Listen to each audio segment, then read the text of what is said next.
Hey, what is up, guys? This is the Kentucky Postgame Show. This is the best Kentucky Postgame Show in the world right now. We need you guys to slam on that like button, slam on that subscribe button multiple times, please, but make sure that they go through on the likes and the subscription. We are with a special guest today. Yes, sir. Gavin Allen. Yeah, Appreciate you coming on. Yeah. I'm Fletch. This is Maliek. And then we got Mario. Welcome to the show, my man. Appreciate it, guys. Thank you all for having me on, man. It's been a long time coming. I know we tried to make it work a few times, but ran into a couple things. But we're here now, man. Let's get it. You're from BBNSIDE? Yep. So I run a social media page. It's BBNSIDE. I started that back 2 years ago. I do a lot of work on there with social media and things like that, and I kind of built it up and started following the Cats, and it's taken off a little bit, and it's been pretty good. Just sharing my experiences that I have at the games, working the games, and interviews with players, coaches, pictures. I've seen some courtside stuff you got going on at Rupp, man. I'm a fan, man. I like what you're doing over there. Appreciate your work. Really. Yeah, the content's definitely it's good. It's a lot, it's good to keep up with it, and the Cats are doing really well. So we'll figure it out. Yeah. And you grew up with Philip Gardner, Kenny McKee, all our Scott County boys. We know all them guys. 2020 boys over there, man. COVID year, but we had a good one. Football we played growing up. It's been good, man. So, Shout out 106 for L. Yeah, for sure. Yeah. No, it's been cold, man. I don't do the cold. You don't do the cold? I do not do the cold. It's going to get even colder, though. They said that it's going to be negative degrees next week, so. I can't do it, man. Yeah, you're going to have to move to my home state or something like that. That's what I'm saying. I don't know how you do it. People from Florida and stuff like that? Yeah. This has got to feel Florida like Alaskans. Did y'all watch that wild card game last night? Dolphins couldn't even keep up with the Kansas City weather, man. I feel like the impressive thing about the game, it was -4. -4 degrees. Yeah, tickets were like $30. The Cats fought in this one to the end, but couldn't pull it out on the road against the Aggies. They have lost 97-92. Still,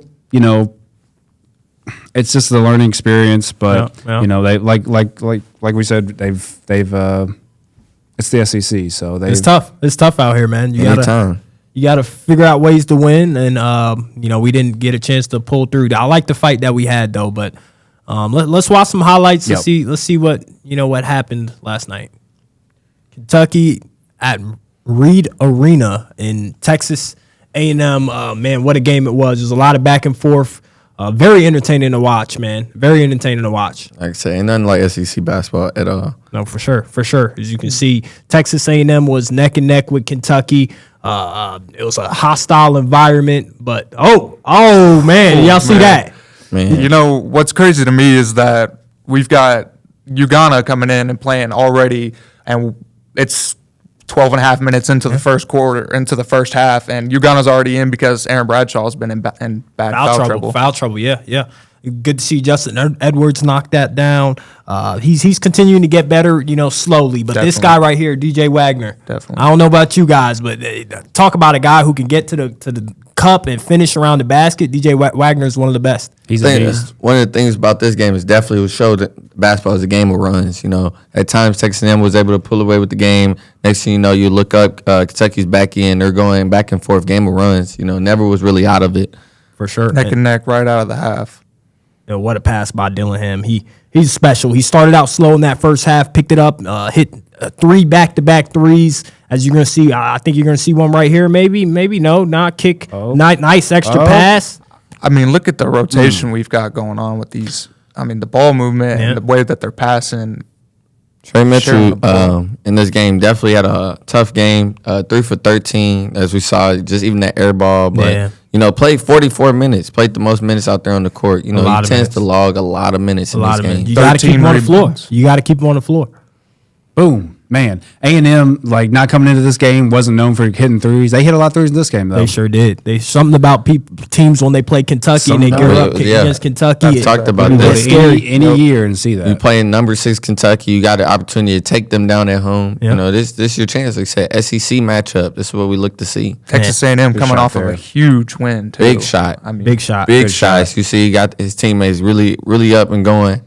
Big shot. I know there's a lot of debate about this being a goaltend or basket interference, but luckily we got a chance, to read Shepard to hit some clutch free throws late and send us into overtime. Yeah. We know he's gonna knock him down. He's smiling. He was confident. Man. He was smiling. Overtime wasn't so great for the Cats. Looked like we just ran out of gas. Yeah.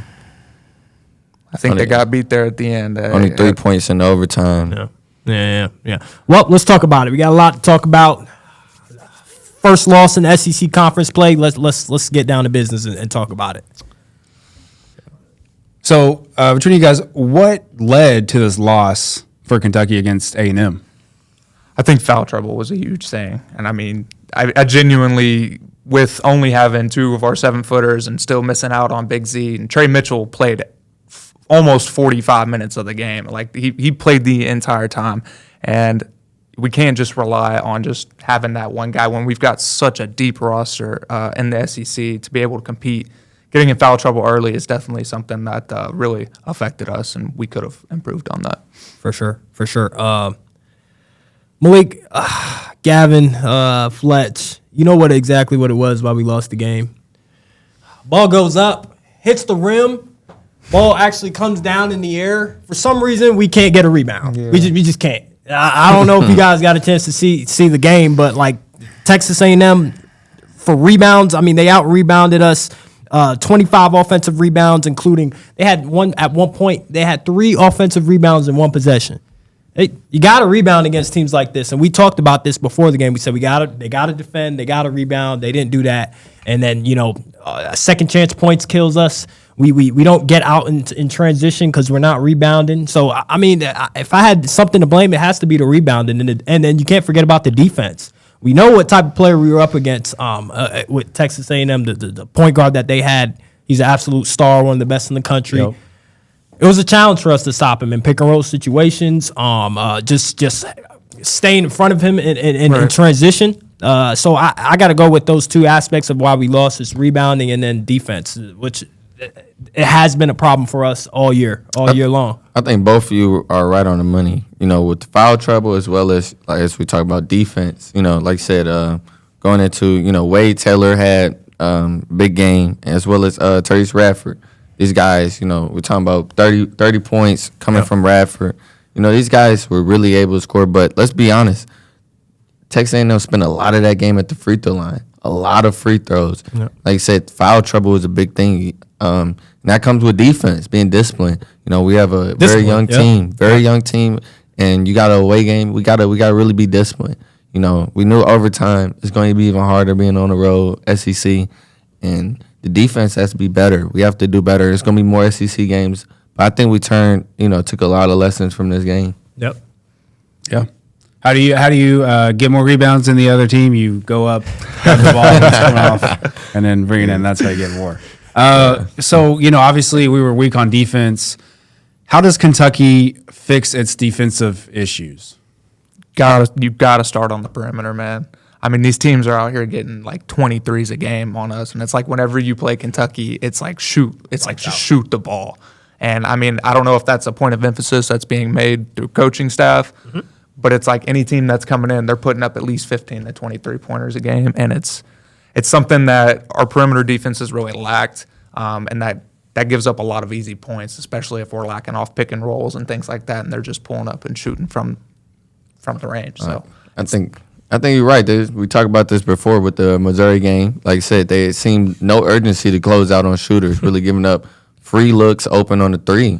Almost like they just daring you to shoot it. Like, hey, maybe you make it, maybe you miss, but you really, like I said, it's that discipline on defense. It's really starting to be a little concern, as we know earlier in the season. That was the part that got us really excited. Them guys loving to get out and run, loving to see them try to get steals to go out and transition. But lately they just haven't been as disciplined. I mean, you can't really get out in transition if you're not playing defense, right? Right. The team's scoring, they got to take it out. The offense is going to be slower. You can't advance the ball as faster because the defense is set up.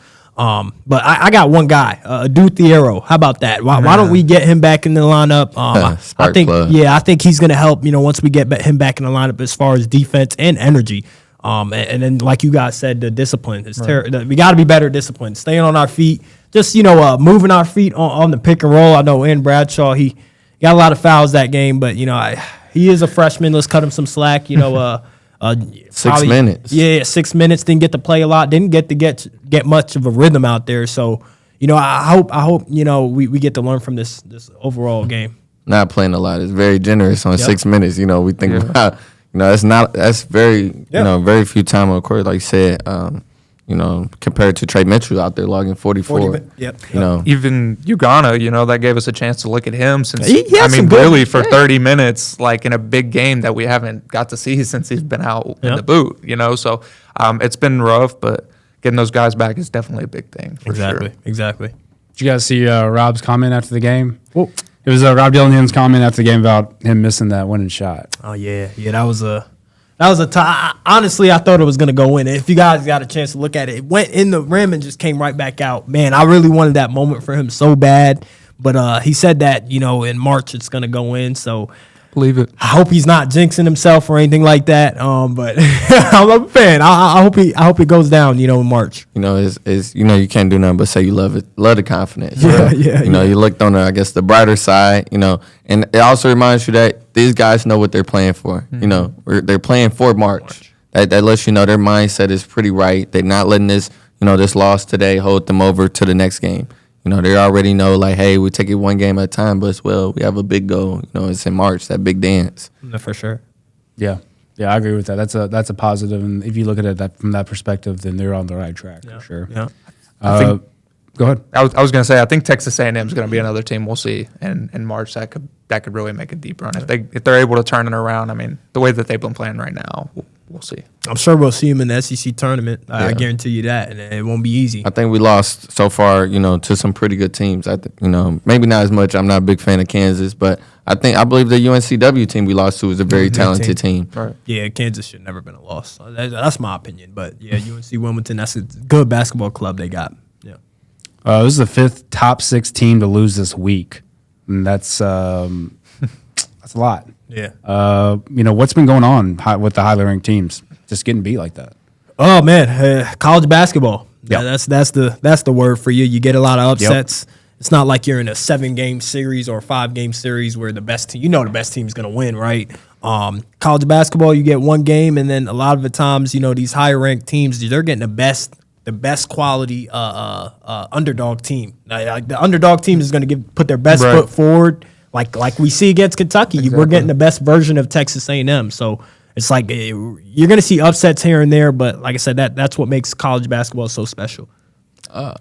I'll let you go. I was just going to say, I think conference play is a big thing too. Yeah. Like conference is huge, especially just starting out playing in the SEC with Florida and everything like that. Like we've got to really make sure that we're keeping our conference play to the main goal to get to Nashville in the end, and then ultimately win Nashville and then go and play in the tourney. So they've got some things to work on, and I'm really confident in them. But conference play is huge right now. Yeah. I think that's exactly what I was gonna say. Let's flash the word right here, butt ahead. Conference play, it's big deal.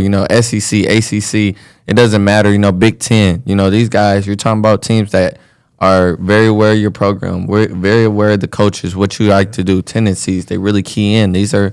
You really want to win these conference play games. They understand the importance of it. So each team, when you come in, Florida, you're looking at, Kentucky at least twice a year. All these teams are like, okay, we're going to, we may not get this one, but we learn from their mistakes. We're going to see them again. Exactly. So these teams are very aware with Coach Cal, how his teams are normally run, how he likes to run them. And as well as UK being, a big-time program, this is nationally televised games. Everyone's very lights, aware baby. Of those names, like we talk about. You talk about Rob Dillingham, Reed Shepard, DJ.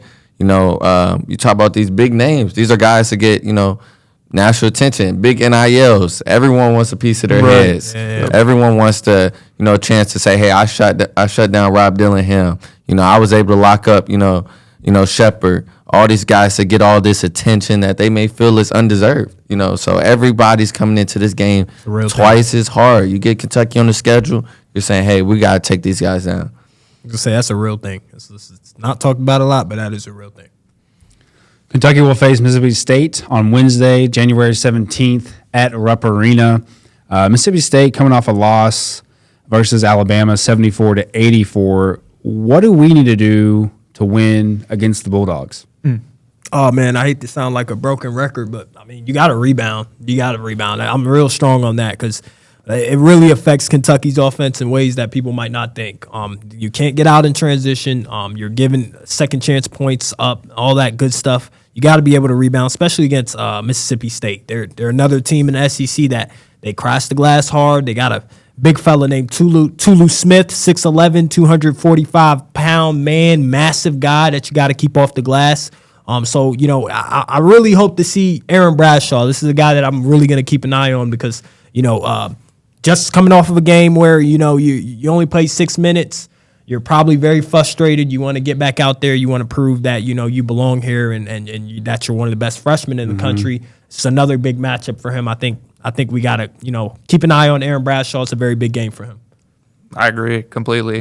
Definitely. And even going off what you said, rebounding is huge, but I also think we got to finish, man. Just finish out the games, dude. Like, we get ahead, and even in overtime against Texas A&M, we missed all 8 of our field goals in that overtime period. Texas A&M scored the first 5 points, and then that was it. Just we got to be able to finish our games out, do what we need to do, and like you said, we got to rebound, crash the glass, and we got to make sure that we get our players back and keep them healthy, man, and get Adu back. We really need somebody like Adu to be able to come in and muscle up some rebounds for us, for sure.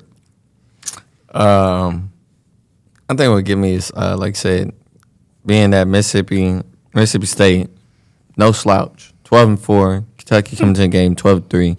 Not a slouch of a team. Like you said, conference play being another key thing. Is conference play. Cannot stress this enough about the SEC. You can't overlook none of the opponents, beginning from top to bottom, whether that's Vanderbilt come across or whoever. Each one of these opponents, like I said, they're going to come in hard.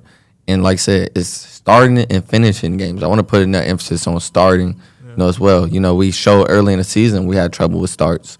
Even against some of those teams that we wouldn't, necessarily that was non-conference. Even some of the exhibition games as well, we showed that we could have some slow starts. And so, if we could start games and finish games, being those big things and not make simple mistakes. We think back. I like to think back to the Florida game, that late foul by Reed Sheppard, unnecessary, and it made the game just a little more stressful than it had to be.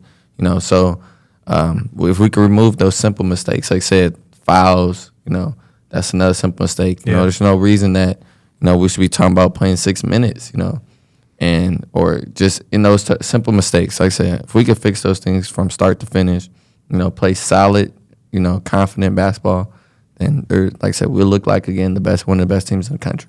I think it's a freshman thing in terms of the fouling. It's not just one guy that's fouling. Not Reed Sheppard. Rob Dillingham had the same issue a few games ago. Got in foul trouble. So it's this common theme of the freshmen. I guess they're trying to get acclimated to things. But yeah, we got to learn to just be more disciplined on defense, man. That's the thing with the foul trouble. You can't have 6 minutes being played because you're fouling. That's exactly. Not right. I'm gonna look to Antonio Reeves to really have I really expect him to have a big game. Normally sometimes coming off of these losses, it seems lately he'll have a big game. Give us that confidence. He really is a leader. Like I said, really tends to take some. When the team starts off slow, really tends to take some shots. Some really get his shots up, shoot some threes or so. But I'm expecting him to, be a point of emphasis early in the offense. To get the team going. And I know normally when he gets going, everyone gets going. The game against Mississippi State will tip off at 7 p.m. Eastern Time and be telecast by ESPN2. Gavin, we really appreciate you coming on. Of course. Anything you want to say before we wrap it up? Just appreciate you guys having me on. It's definitely been a pleasure, and I look forward to doing it again soon. Yeah, for sure, man. We definitely get back on there. Do not forget to like and subscribe and like it up. Obviously, best post-game show in the country right now. So comment.